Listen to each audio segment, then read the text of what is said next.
The story of Afghanistan in nearly 2 decades has been both gloomy and encouraging. While on one side, the fragile security system of the country has not been able to protect thousands of lives country has lost since 2001, its determination, despite all roadblocks to flush out terrorism, is worth acknowledging. With the support of its international allies, Afghanistan has not just sustained the war, but has been gradually rebuilding the nation. Recently, foreign donors pledged $12 billion civilian aid to Afghanistan for next 4 years. Observers have hailed the decision, saying the country requires an unwavering international support to revive its economy.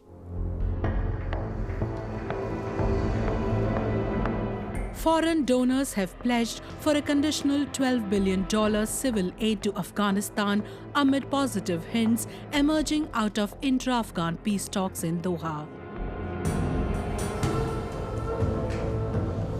However, the message has been clear from the donors. The aid will cease to flow if Kabul fails in protecting human rights and doesn't make a progress in peace talks. The amount is expected to come in 4 installments of $3 billion per year for next 4 years. Despite coming at a time when Afghanistan's needs are growing due to rising violence and the coronavirus pandemic, the figure was a drop from $15.2 billion pledged in 2016 for 4 years. But I want to also say that this does not come freely. It comes with conditions.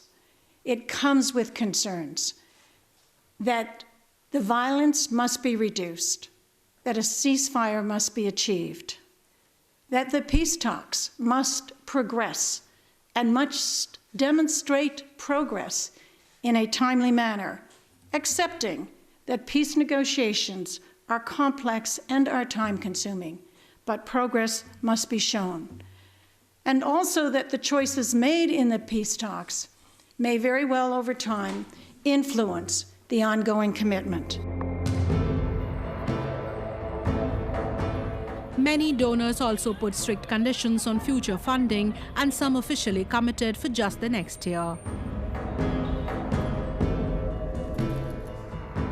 The United States pledged $600 million in civilian aid to Afghanistan next year, but made half of it conditional on progress in peace talks. The United States has contributed roughly $800 million a year in civilian aid in recent years.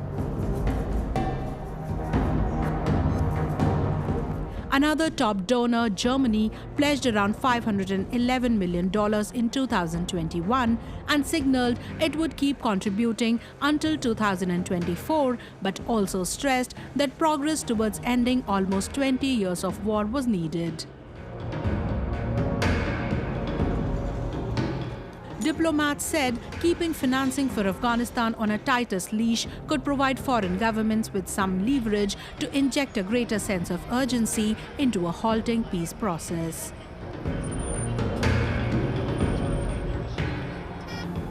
These pledges and support rests on a set of conditionalities. My colleagues spoke about those conditionalities, but let me get a little bit into details.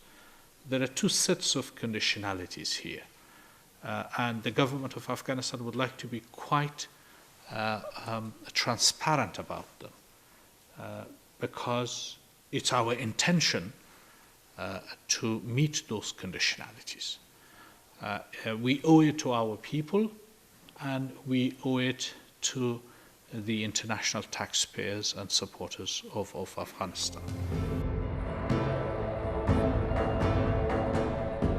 Despite the ongoing peace process, the Taliban has continued its offensive against the government and civilians. Experts and observers say that a $12 billion aid to a country with expected GDP of just $18 billion this year is major assistance, and its leadership requires to do a lot in order to bring better days for the country.